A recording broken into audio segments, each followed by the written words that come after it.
Assalamualaikum warahmatullahi wabarakatuh. Alhamdulillahirabbil alamin.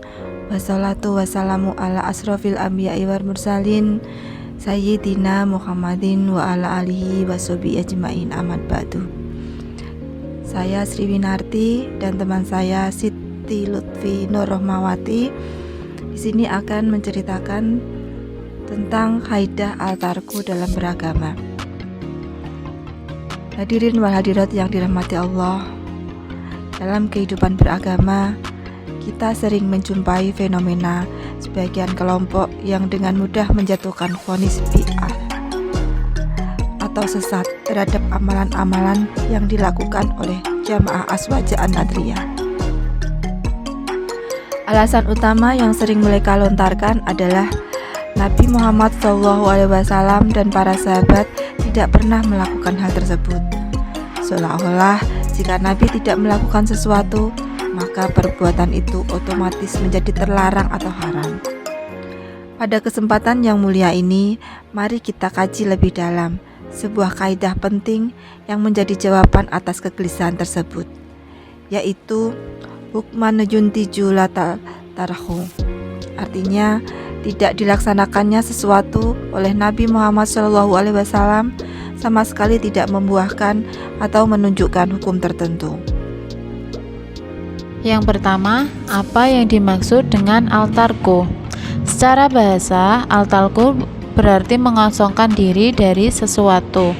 Al-ta'liyah an al-sya'ri. Dalam konteks syariat, yang dimaksud dengan tarku al-nabi adalah kondisi di mana Nabi Muhammad SAW tidak melakukannya sesuatu perkara.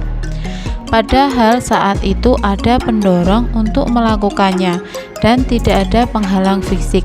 Namun beliau tetap tidak mengerjakannya. Perlu kita garis bawahi bahwa altarku ini dibatasi dengan kalimat tanpa adanya larangan syariat. Artinya, jika Nabi meninggalkan sesuatu karena jelas-jelas ada larangan dari Allah seperti syirik, memutus silaturahmi, atau minum khamr, maka para ulama sepakat untuk perbuatan tersebut adalah haram. Yang kedua, mengapa Nabi meninggalkan suatu perbuatan? Kita tidak boleh gegabah. Tidak dilakukannya suatu perbuatan oleh Nabi tidak selalu berarti larangan. Beliau adalah manusia sekaligus Rasul yang memiliki berbagai pertimbangan.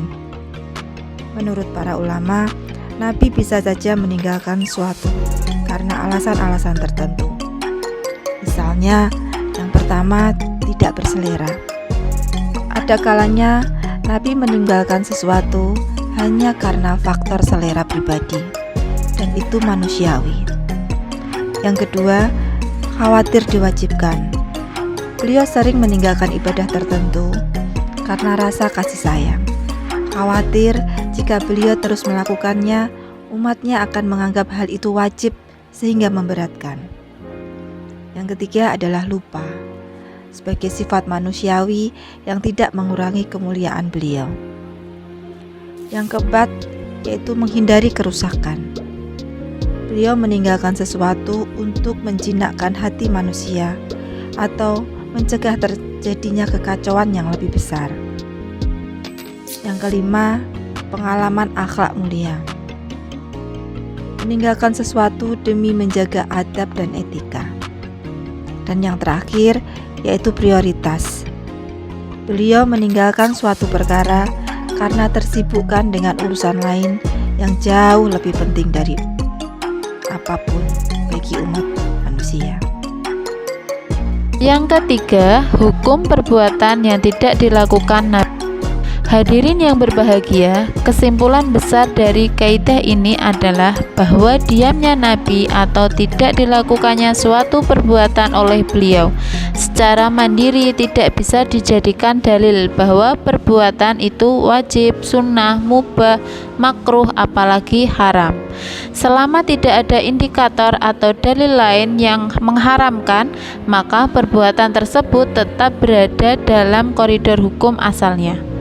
Tuduhan bahwa amalan tertentu adalah bid'ah hanya karena Nabi tidak melakukan adalah sebuah kekeliruan ilmiah, sebab tidak melakukan altarku bukanlah sebuah larangan atau an-nahyu. Sebagai penutup, mari kita lebih bijaksana dalam beragama. Mari kita dalami ilmu ushul fiqh agar tidak mudah menyalahkan sesama muslim. Ingatlah bahwa tidak melakukan sesuatu bukan berarti melarang sesuatu tersebut. Semoga Allah Subhanahu wa Ta'ala senantiasa membimbing kita di atas jalan kebenaran dan menjaga persatuan umat. Wassalamualaikum warahmatullahi wabarakatuh.